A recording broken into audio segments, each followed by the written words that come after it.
రైతు భరోసాకు సంబంధించిన ఇంకొక వీడియోలు పంపించారట మనలు. ఓకే, ఏంటి ఇవి? ఓకే, రుణమాఫీకి సంబంధించిన అంశమేనా? ఓకే, ఈ రుణమాఫీ మీద ఒక్కొక్క నాయకుడు ఒక్కో తీరుగా స్పందించండు. ఎవరెవరు ఏం మాట్లాడారో ఒక్కసారి వినిపించే ప్రయత్నం చేస్తాం మీకు. ఇది ధర్నాకు సంబంధించిన అంశం. ఇది రేమో మన కేటీఆర్ ఏమంటున్నాడు అధ్యక్ష, నేను సవాల్ చేస్తా ఉన్నా ఈ ప్రభుత్వాన్ని, సవాల్ చేస్తా ఉన్నా అధ్యక్ష. ఏ ఊరికైనా పోదాం, ఏ ఊరికైనా పోదాం రాష్ట్రంలో. కొండారెడ్డి పల్లికి పోదామా, కొడంగల్కి పోదామా, సిరిసిల్లకు పోదామా, ఏ ఊరు వాళ్ళ ఇష్టం. పాలేరు పోదామా, ఎక్కడ పోదామా వాళ్ళ ఇష్టం.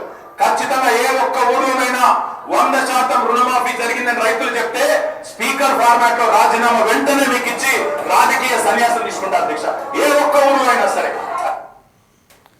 సో కేటీఆర్ ఏమంటుండు, రుణమాఫీ అయినట్టు ఏ ఒక్క ఊర్లో అయినా 100% రుణమాఫీ అయినట్టు చెప్తే అధ్యక్ష, నేను సవాల్ చేస్తా ఉన్నా మళ్ళా సార్ అనిపిస్తా సవాల్ చేస్తా ఉన్నా అధ్యక్ష. ఏ ఊరికైనా పోదాం, ఏ ఊరికైనా పోదాం రాష్ట్రంలో. కొండారెడ్డి పల్లికి పోదామా, కొడంగల్కి పోదామా, సిరిసిల్లకు పోదామా, ఏ ఊరు వాళ్ళ ఇష్టం. పాలేరు పోదామా, ఎక్కడ పోదామా వాళ్ళ ఇష్టం. ఖచ్చితంగా ఏ ఒక్క ఊరిలోనైనా 100% రుణమాఫీ జరిగిందని రైతులు చెప్తే స్పీకర్ ఫార్మాట్ లో రాజీనామా వెంటనే మీకు ఇచ్చి రాజకీయ సన్యాసం తీసుకుంటారు అధ్యక్ష, ఏ ఒక్క ఊర్లో అయినా సరే. ఏ ఒక్క ఊర్లో వచ్చినా కూడా నేను రాజకీయ సన్యాసం తీసుకోవడానికి సిద్ధంగా ఉన్నట్టు. మీకు దమ్ము, ధైర్యం, చీము, నెత్తులు ఉంటే మీరు నా నియోజకవర్గం రండి. 70% మంది రైతులు రుణమాఫీ జరగకపోతే నేను రాజీనామా చేస్తా, నువ్వు రాజీనామా చేస్తావు. ఏంది ఏంది ఏంది ఏంది ఏంది ఓ రామశంకర, ఈ అవుట్ ఆఫ్ సబ్జెక్ట్ సిలబస్ లెక్కనే వచ్చింది కదా. 70% అయింది అంటాడు పెద్ద మనిషి గిడ. ఎటువైంది? దాదాపు 100% అయిపోయింది. 27 రోజులలో ఇంత చేసినాం, మిగతా తర్వాత సెకండ్ వేదిలో ఇంత చేసినాం, స్వతంత్ర భారతదేశ చరిత్రలో ఎవరు చేయనంత రుణమాఫీ చేసినామని ఆయన అంటాడు. ఇగో ఒక్కొక్క మంత్రి ఒక్క తిరిగి చెప్తాడు. ఈయనట 70% అయిందని నేను చెప్పే కదా ఇప్పుడు. ఇగో మళ్ళొకసారి వినిపిస్తుంది చూడు.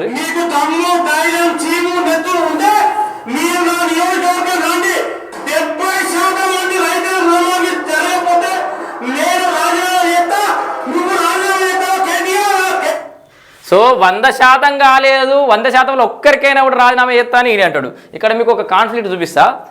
100% కాలేదని ఈయన క్లియర్గా తెలుసు. సో ఈయన రాజీనామా. మనం రైతులము, లేకపోతే నేను వార్తలు చెప్పి నేను కానీ రైతులం, మనం అందరం ఎంత పిచ్చోళ్ళం, ఎంత అమాయకులము ఒక్కసారి గమనిస్తాం. మంచిగా క్లియర్గా చెప్తా. 100% అయితే రాజీనామా చేస్తా అని ఈయన అంటాడు. కానీ 100% అయిందా? కాలేదు. కాలేదన్న విషయం ఈయనకెరికే, నాకెరికే, మిగతా వాళ్ళకెరికే. ఇక ఈయన రాజీనామా చేస్తారా మీకు దమ్ముందని చెప్పి ఈయన ఇస్తే ఈయన ఏమనాలి? ఎస్ 100% అయింది, నేను రాజీనామా చేస్తా అనాలి. కాదు అట్లా అన్నాడు. ఎందుకంటే 100% కాలేదని ఈయనకి కూడా తెలుసు. ఈయనేమంటాడు? 70% అయింది, 70% కాకపోతే రాజీనామా చేస్తా అంటాడు. ఈయనకు భయం 100% అయిందంటే ఎట్లా రాజీనామా చేయాల్సి వస్తుందని. సో ఈయన రాజీనామా అయ్యాడు. ఒక్క రాజీ పడాల్సింది రైతు మాత్రమే. సో మీ మాట లేని మోసపోయేది రైతు మాత్రమే. మీరేమో చేస్తారని, మీరేమో కొడతారని అసెంబ్లీకి పోయి మాకేదేమో ఉరగబెడతారని చెప్పేసి మీదికి ఎదురు చూస్తాను చూడు. మాది బుద్ధి తక్కువ. ఒక్కరోజు నెత్తికి రుమాలు చుట్టి అందరు అసెంబ్లీలోకి అడుగు పెడితే అప్పుడు వెళ్తుంది మీకు బిడ్డ. ఉన్న రైతులు మొత్తం అది మా ఆస్తే కదా. మళ్ళీ ఇనుప కచ్చలు ఎందుకు వేస్తారు మీరు? సో రైతులందరూ అసెంబ్లీలోకి పోయే రోజు వచ్చేటట్టే కనబడుతుంది. మళ్ళీ ఇంకొకటి ముచ్చట ఏదో ఉంది, కేటీఆర్ ఇందాం. ఇంకొక మాట అధ్యక్ష, ఇప్పుడు ట్రైనింగ్ అన్న సగం ఇవ్వాలి మీ ఎమ్మెల్యేలకు.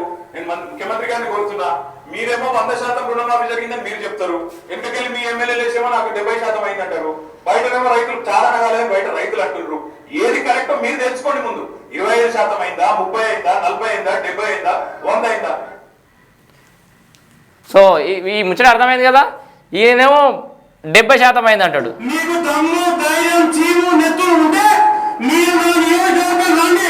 70% మంది రైతులు రుణమాఫీ జరగకపోతే నేను రాజీనామా చేస్తా. సో నువ్వు రాజీనామా చేయవు కానీ ఇప్పుడు ట్రైనింగ్ అన్న సగం ఇవ్వాలి మీ ఎమ్మెల్యేలకు. నేను ముఖ్యమంత్రి గారిని కోరుతున్నా, మీరేమో 100% రుణమాఫీ జరిగిందని మీరు చెప్తారు, ఎందుకెళ్ళి మీ ఎమ్మెల్యేలు వేసేమో నాకు 70% అయిందంటారు. బయటనేమో రైతులు చాలా కాలేదని బయట రైతులు అంటున్నారు. ఏది కరెక్టో మీరు తెలుసుకోండి ముందు. అరే ఇది పెద్ద లెక్కలు కాదు, పెద్ద లెక్కల మాస్టర్ ఏం అవసరం లేదు రుణమాఫీకి సంబంధించి అంశానికి. రేవంత్ రెడ్డికి దృష్టికి వస్తలేదా, లేకపోతే కావాలని లైట్ తీసుకుంటున్నా, పైసలు లేకపోతే లేవని చెప్తూనే ఉన్నారు కదా. నోరు ఇడిచి మా అప్పుల పాలైపోయింది, వాళ్ళు వేసిన అప్పులకే మిత్తిలు కడుతున్నామని అంటున్నావు. కట్టేటప్పుడు రుణమాఫీకి ఇంత శాతం ఉంది, అరే గిన్ని వేలు మొత్తం ఒక 10 రూపాయలు రుణం ఉండే దాంట్లోకి 800 రూపాయలు కట్టినాము, ఇంకొక 2 రూపాయలు మిగిలినాయి అన్నట్టుగా ఇంత క్లియర్ లెక్కలు చూపెట్టచ్చు కదా ప్రభుత్వం.